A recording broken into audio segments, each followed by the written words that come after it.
আসসালামু আলাইকুম। সবাইকে আমার ভিলেজ লাইফস্টাইল ব্লগে আরও একবার স্বাগত জানাই।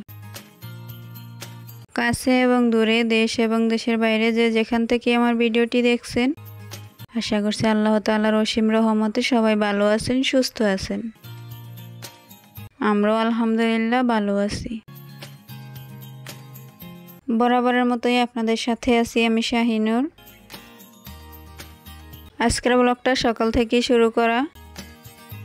ছেলেমেয়েকে খাইয়ে স্কুলে পাঠিয়ে দিয়েছি। এখন আমি নিজের জন্য একটা নাস্তা রেডি করছি ওস্ট দিয়ে। এখানে আমি কিছু পরিমাণ ওস্ট নিয়ে তার মধ্যে 2টা ডিম ভেঙে দিয়েছি। তার মধ্যে দিয়ে দিয়েছি দুধ। আমি কোনো কিছুই মেপে নেইনি, আন্দাজ অনুযায়ী সব কিছু দিচ্ছি। ডিম আর দুধ ওস্টের সাথে খুব ভালোভাবে মিক্স করে নেব।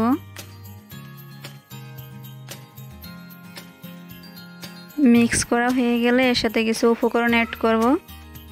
এখানে দিয়ে দিলাম চেরি ফ্লেক্স, স্বাদমতো লবণ আর কিছু গোলমরিচের গুঁড়া। এবার সবগুলো উপকরণ খুব ভালোভাবে মিশিয়ে নেব। মিশিয়ে নেওয়া হয়ে গেলেই রেডি হয়ে যাবে ব্যাটার। চুলায় একটা ফ্রাই প্যান বসিয়ে দিয়ে তার মধ্যে কিছু তেল দিয়ে দিচ্ছি। তেলটা হালকা গরম হয়ে গেলে এর মধ্যে ওস্টে যে ব্যাটারটা রেডি করে রেখেছিলাম তাই দিয়ে দেব। প্রয়োজন অনুযায়ী দিলেই হয়, কেউ ছোট বানায় কেউ বড় বানায়। আমার হাতে সময় কম তাই আমি একটু বড় করেই বানিয়ে নিচ্ছি যাতে তাড়াতাড়ি হয়ে যায়। চুলার আঁচটা লো হিটে রেখে ঢাকনা দিয়ে ডেকে কিছুক্ষণ জাল করে নেব। এক পাশটা যখন হয়ে যাবে তারপর উল্টে দেব। অন্য পাশটাও আমি ঠিক ওইভাবেই ঢাকনা দিয়ে ডেকে বেজে নেব। এই তো রেডি হয়ে গেছে একটা। এভাবেই আমি বাকিগুলো বেজে নেব। এই তো আমার সবগুলোই রেডি হয়ে গেছে। এখন নাস্তাটা করে নেব। খেতে কিন্তু অনেক মজার ছিল। সকালবেলা বাইরে বের হয়ে দেখছি কলা গাছটা ভেঙে গেছে, তো এটাতে আর হাত দেইনি। আগে নাস্তা রেডি করেছি, বাচ্চাদেরকে সামলে স্কুলে পাঠিয়ে নিজে নাস্তা করে এসেছি।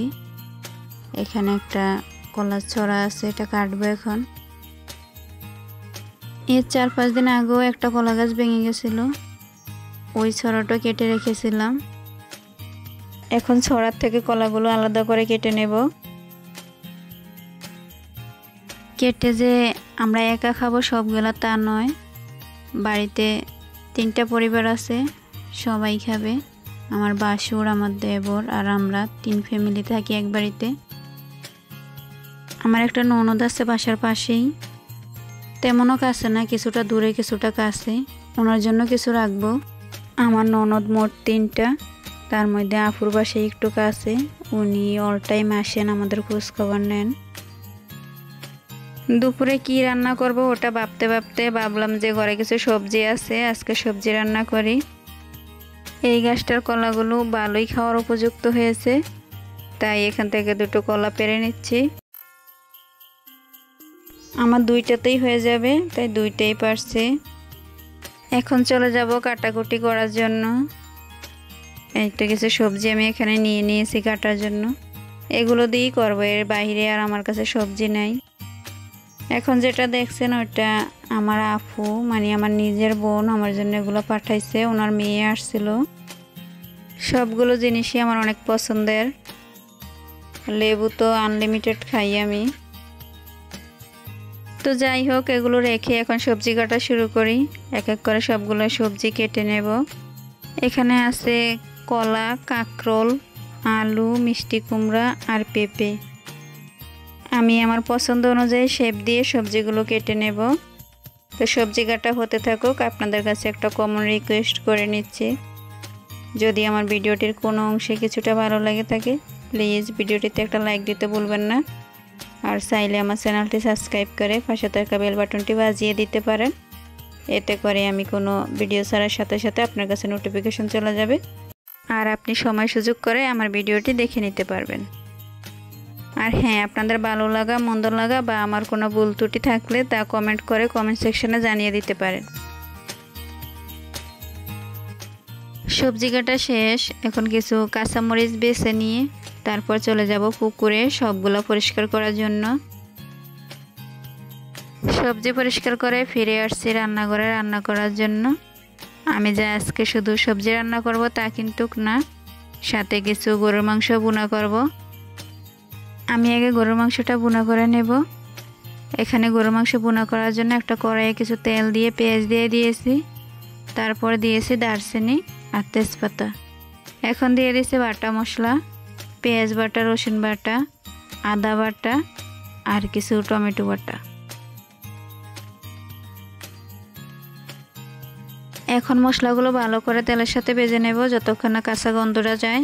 আর ভাজার আগে অবশ্যই আমি লবণ দিয়ে দিয়েছি যাতে না ছিটে আসে। একদম ভালো করে ভাজা হয়ে গেলে দিয়ে দিলাম পানি। এখন দেব গুঁড়া মশলা, হলুদ গুঁড়ো, মরিচ গুঁড়ো, ধনিয়া গুঁড়ো। আমি জিরার গুঁড়ো দিইনি, ভাজা জিরার গুঁড়োটা আমি নামানোর আগে দিয়ে দেব। আর কাঁচা জিরা আমি বেটে রেখেছি, ওইটাই এখন দিয়ে দেব। এখানে কিন্তু শুধু কাঁচা জিরা না, সাথে আছে এলাচ, গোলমরিচ, লবঙ্গ। সবগুলো মশলা আমি খুব ভালোভাবে কষিয়ে নেব। অনেকটা সময় নিয়ে কষিয়ে নিয়েছিলাম। এই তো উপর দিয়ে তেল ছেড়ে দিয়েছে। এবার এখানে দিয়ে দেব কেটে ধুয়ে পরিষ্কার করে রাখা গরুর মাংসগুলো। তারপর রান্না করে নেব নরমালি যেভাবে রান্না করে আগে কষাবো, তারপর রান্নার জল দিয়ে রান্না করে নেব একদম মাখা মাখা করে। জীবন যেখানে যেমন আমাদের তেমনটাই কাটাতে হয়। হয়তো আমরা ভালো কিছুর জন্য চেষ্টা করি, মানুষ তার স্বপ্নের সমান বড় হয়। আমাদের উচিত স্বপ্নটাকে বড় করে দেখা, যাতে আকাশ ছুঁতে না পারলেও তার কাছাকাছি পর্যায়ে যাওয়া যায়। আর অবশ্যই আল্লাহর ওপর ভরসা রাখা উচিত, কারণ তিনি চাইলে সব কিছুই সম্ভব, আবার তিনি না চাইলে কিছুই সম্ভব নয়। তবে চেষ্টা করতে আর দোষ কিসের, চেষ্টা তো করাই যায়। যে চেষ্টা করে সে হয় জিতে নয় শিখে, বিফলে কিন্তু যায় না চেষ্টা কোনো দিনই। অনেক কথাই বলে ফেললাম, কথা বলতে বলতে আমার সবজি রান্না শেষ। এখন বাগার দিয়ে নিচ্ছি। বাগার দেওয়ার জন্য আমি কড়াইয়ে তেল দিয়েছি, তেল গরম হলে কিছু জিরা দিয়ে তার মধ্যে দিয়ে দিছি পেঁয়াজ, 2টা শুকনো মরিচ। এরপর এগুলো লাল লাল করে ভেজে নিয়ে সবজিটা দিয়ে দিচ্ছি। জিরার পরিবর্তে পাঁচফোড়নও দেওয়া যায়। সবজি রান্না শেষ। এই তো এখন আমি সার্ভ করে নিচ্ছি। আজকের দুপুরের খাবারে গরুর মাংসের সবজি আর সাথে আছে কচু দিয়ে চিংড়ি মাছ রান্না, ওটা ফ্রিজে আছে, আমি খাওয়ার আগে গরম করে নেব। এখন আপনাদের কাছ থেকে বিদায় নিয়ে নিচ্ছি। সবাই ভালো থাকবেন, সুস্থ থাকবেন, সুন্দর জীবন কাটাবেন আর আমাদের জন্য দোয়া করবেন। আল্লাহ হাফিজ। আসসালামু আলাইকুম।